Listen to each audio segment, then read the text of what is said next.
Hello friends, welcome back to my YouTube channel. ನಾನು ಇವತ್ತಿನ ಒಂದು ವಿಡಿಯೋದಲ್ಲಿ ತುಂಬ ಸಿಂಪಲ್ಲಾಗಿ ಟೇಸ್ಟಿಯಾಗಿ ಬಹು ಬೇಗನೆ ಪುಳಿಯೋಗರೆ ಗೊಜ್ಜನ್ನು ಹೇಗೆ ಮಾಡ್ಕೊಳ್ಳೋದು ಅಂತ ನಾನು ನಿಮಗೆ ತೋರಿಸ್ಕೊಡ್ತಾ ಇದ್ದೀನಿ. ಮೊದಲಿಗೆ ಇದಕ್ಕೆ ಬೇಕಾಗಿರೋಂಥ ಪದಾರ್ಥಗಳು, ನಾವು ಮೊದಲೇ ರೈಸನ್ನು ಮಾಡ್ಕೊಂಡು ಇಟ್ಕೊಂಡಿರಬೇಕು. ಮತ್ತು ಕಡಲೆ ಬೀಜ, ಸಣ್ಣದಾಗಿ ಕಟ್ ಮಾಡಿಕೊಂಡಂತಹ ಕೊತ್ತಂಬರಿ ಸೊಪ್ಪು, ಕಡಲೆಬೇಳೆ,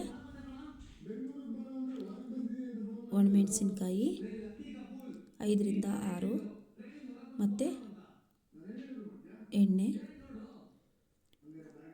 ಉದ್ದಿನಬೇಳೆ, ಸಾಸಿವೆ, ಕರಿಬೇವು, ರುಚಿಗೆ ತಕ್ಕಷ್ಟು ಉಪ್ಪು ಮತ್ತು 4 ಪುಳಿಯೋಗರೆ ಪ್ಯಾಕೆಟನ್ನು ತೊಗೊಂಡಿದ್ದೀನಿ. ಮತ್ತು ಎಲ್ಲರೂ ಹುಣಸೆಹಣ್ಣನ್ನು ಹಾಗೆ ಹಾಕ್ಕೊಳ್ತಾರೆ, ನಾನು ಹುಣಸೆಹಣ್ಣಿನ ರಸ ಹಾಕ್ಕೊಳ್ತಾ ಇದ್ದೀನಿ. ಮೊದಲಿಗೆ ಸ್ಟವ್ ಮೇಲೆ ಬಾಣಲಿ ಇಟ್ಟು, ಬಾಣಲಿ ಕಾದಿದ ನಂತರ ಅದಕ್ಕೆ ಎಣ್ಣೆಯನ್ನು ಹಾಕ್ಕೊಳ್ತಾ ಇದ್ದೀನಿ. ಎಣ್ಣೆ ಬಿಸಿಯಾಗಿದೆ. ಈಗ ಅದಕ್ಕೆ ಸಾಸಿವೆಯನ್ನು ಹಾಕ್ಕೊಳ್ತಾ ಇದ್ದೀನಿ. ಸಾಸಿವೆ ಸಿಡಿದ ನಂತರ ಇದಕ್ಕೆ ನಾವು ಕಡಲೆ ಬೀಜವನ್ನು ಹಾಕ್ಕೊಳ್ತಾ ಇದ್ದೀವಿ. ಕಡಲೆ ಬೀಜ ಹಾಕ್ಕೊಂಡ್ಮೇಲೆ ನಾವು ಲೋ ಫ್ಲೇಮಲ್ಲೇ ಇದನ್ನು 2 ನಿಮಿಷ ಫ್ರೈ ಮಾಡ್ಕೋಬೇಕು.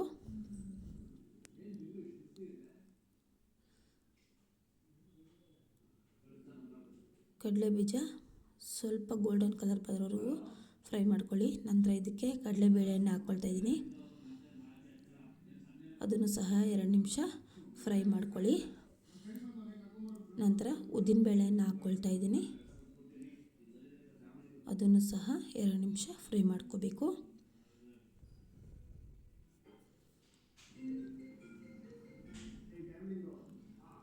ಇದನ್ನೆಲ್ಲ ಲೋ ಫ್ಲೇಮಲ್ಲೇ ಫ್ರೈ ಮಾಡ್ಕೋಬೇಕು ಫ್ರೆಂಡ್ಸ್, ಹೈ ಫ್ಲೇಮಲ್ಲಿ ಇಟ್ಕೋಬಾರ್ದು. ನೋಡಿ, ಇದೆಲ್ಲ ಬೆಂದಿದೆ. ಈಗ ನಾವು ಇದಕ್ಕೆ ಕರಿಬೇವನ್ನು ಹಾಕ್ಕೊಳ್ತಾ ಇದ್ದೀನಿ. ನಂತರ ಒಣಮೆಣಸಿನ್ಕಾಯನ್ನು ಸೇರಿಸ್ಕೊಳ್ತಾ ಇದ್ದೀನಿ.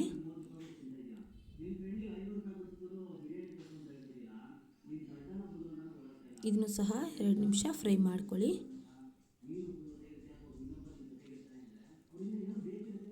ಈಗ ನಾವು ಪುಳಿಯೋಗರೆ ಪುಡಿಯನ್ನು ಇದಕ್ಕೆ ಹಾಕ್ಕೊಳ್ಬೇಕು. ಚೆನ್ನಾಗಿ ಇದನ್ನು ಕಲಿಸ್ಕೊಳ್ಳಿ. ಎಣ್ಣೆಯಲ್ಲಿ 2 ನಿಮಿಷ ಫ್ರೈ ಮಾಡ್ಕೊಳ್ಳಿ ಫ್ರೆಂಡ್ಸ್. ಈಗ ಇದಕ್ಕೆ ನಾವು ರುಚಿಗೆ ತಕ್ಕಷ್ಟು ಉಪ್ಪನ್ನು ಹಾಕ್ಕೊಳ್ತಾ ಇದ್ದೀವಿ.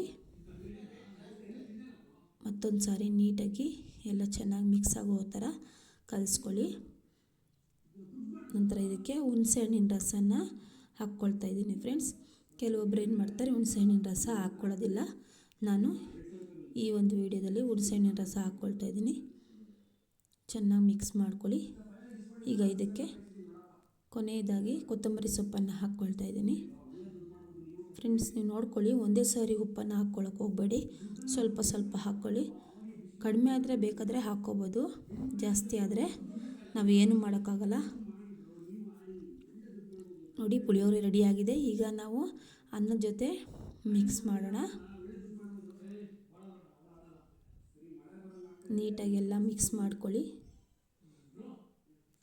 ನೋಡಿ, ಚೆನ್ನಾಗಿ ಮಿಕ್ಸ್ ಮಾಡಿದ ನಂತರ ಈ ರೀತಿ ಬಂದಿದೆ. ಎಷ್ಟು ಚೆನ್ನಾಗಿದೆ ಅಂತ ನೋಡಿ ಫ್ರೆಂಡ್ಸ್. ನೀವು ಒಂದು ಸಾರಿ ಮನೆಯಲ್ಲಿ ಹೀಗೆ ಟ್ರೈ ಮಾಡಿ, ಚೆನ್ನಾಗಿದ್ದರೆ ಕಮೆಂಟ್ ಮೂಲಕ ತಿಳಿಸಿ ಫ್ರೆಂಡ್ಸ್. ತುಂಬ ಅಂದರೆ ತುಂಬ ಟೇಸ್ಟಿಯಾಗಿರುತ್ತೆ.